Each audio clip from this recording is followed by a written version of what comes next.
Gauss प्रमेय के अनुप्रयोग से रिलेटेड तीसरा प्रश्न है, एक समान आवेशित पतले गोलीय कोश के कारण विद्युत क्षेत्र की तीव्रता ज्ञात करनी है।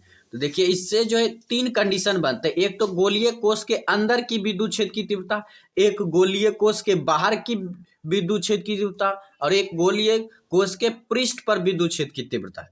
इन तीनों कंडीशन को जो हमको समझना है और विद्युत क्षेत्र की तीव्रता को। तो ये चित्र को आप स्पष्टता समझ लीजिए, यहाँ पर जो काला गोलीय सतह दिख रहा है यही है गोलीय कोश, और ये जो बाहर का डॉट डॉट दिख रहा है तो ये गोलीय कोश के बाहर का जो गॉसीय पृष्ठ है, और ये जो ब्लू डॉट डॉट दिख रहा है अंदर का गोलीय जो है गॉसीय पृष्ठ है। तो ये आप समझ गए चित्र को। तो जहां पर ई जो विद्युत क्षेत्र की तीव्रता है, ए जो है गॉसीय पृष्ठ का अनुप्रस्थ काट का क्षेत्रफल है, तो इसको जो आपको ध्यान में रखना होगा। तो अब चलते हैं आगे के प्रश्न पर। तो सबसे पहले जो जरूरी होता है कोई भी चीज के सॉल्यूशन में वो होता है भाषा। तो भाषा क्या है, माना कि आर त्रिज्या का एक गोलीय कोश है जिस पर प्लस क्यू आवेश एक समान रूप से वितरित है। हमें इस कोश के बाहर, कोश के पृष्ठ पर और कोश के भीतर यानी तीन कंडीशन में जो विद्युत क्षेत्र की तीव्रता ज्ञात करनी है। तो सबसे पहला जो है कि कोश के बाहर की विद्युत क्षेत्र की तीव्रता ज्ञात करनी है। तो इसके लिए जो आवेशित कोश के केंद्र O से R दूरी पर एक गोलीय गॉसीय पृष्ठ की कल्पना की गई है। यानी कि कल्पना की गई कि ये जो है गोलीय कोश है, अब इसके बाहर जो है ये जैसा ब्लू डॉट डॉट का जो था तो वो गॉसीय पृष्ठ है। तो गॉसीय पृष्ठ की कल्पना की है। तो दूरी कितनी है मूल बिंदु से, वो है R दूरी है, स्मॉल r, तो ये R दूरी है। तो इसके पृष्ठ पर जो क्षेत्रफल अवयव है वो है डी है, और इससे गुजरकर होने वाला विद्युत फ्लक्स होगा वो होगा d phi equal to vector E dot vector d A. तो जब इसके बाद जो है फिर ये ई डी ए बन जाएगा। तो ई डी ए इसलिए बनेगा क्योंकि ई डी ए को, इसको अगर हम सॉल्यूशन करें तो E D A cos theta निकलेगा, E D A cos theta. तो थीटा का मान हो जाएगा 0, तो कॉस 0 का मान होता है 1, कॉस 0 का मान होता है 1, इसलिए ई डी ए हो जाएगा। तो इस तरह से आपको याद रखना है कि ई डी ए कैसे हुआ। तो अब चलते हैं आगे।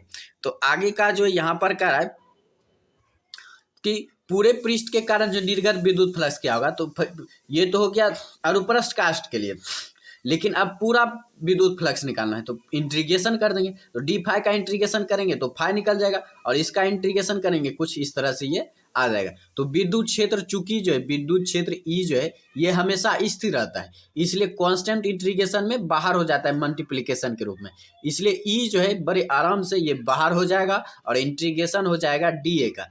तो डी ए का जब इंटीग्रेशन करेंगे तो गोलीय का क्षेत्रफल जो इंटीग्रेशन यानी पूरा मान, तो गोलीय पृष्ठ का जो क्षेत्रफल का पूरा मान होता है वो होता है 4πr², वो होता है 4πr²। इसलिए डी ए का इंटीग्रेशन का जो मान निकलेगा वो हो जाएगा 4πr²। तो फाई इक्वल हो जाएगा ई इंटू 4πr²। अब चलते फिर आगे का, तो आगे फिर यही हो जाएगा। तो अब गॉस के प्रमेय से, तो गॉस का प्रमेय क्या है, phi equal to q by epsilon naught. तो यहाँ पर जो फाई का मान रखें q by epsilon naught is equal to E into 4πr²। फिर ई का मान निकालना है तो 4πr² को साइड कर देंगे, तो साइड करेंगे तो साइड चेंज हो जाएगा, तो ई इक्वल टू बच जाएगा क्यू बाय 4πε, और इसको जो है कॉन्स्टेंट को अलग लिखना है तो इसलिए ई इक्वल हो जाएगा 1/4πε इंटू क्यू बाय r²। तो ये सॉल्यूशन हो जाता है। तो बड़ा आसान है, ज़्यादा जो है माथापच्ची आपको नहीं करना पड़ेगा, आसानी से आपको समझ में आ जाएगा। तो अब चलते हैं दूसरे कंडीशन पर। तो दूसरा कंडीशन क्या करें कि गॉस के कोश के जो है पृष्ठ पर विद्युत क्षेत्र की, तो कोश के पृष्ठ पर अगर तीव्रता निकाले जाए, ये तो हमने एक माना है कि ये आर है गोलीय कोश के पृष्ठ का क्षेत्रफल, तो ये आर है। लेकिन अगर हम एक और त्रिज्या जो हम कैपिटल आर माने कि गॉसीय सतह का त्रिज्या हमने माना है, गॉसीय सतह का जो कल्पना किया हमने उसकी त्रिज्या मूल बिंदु से वो है बड़ी आर।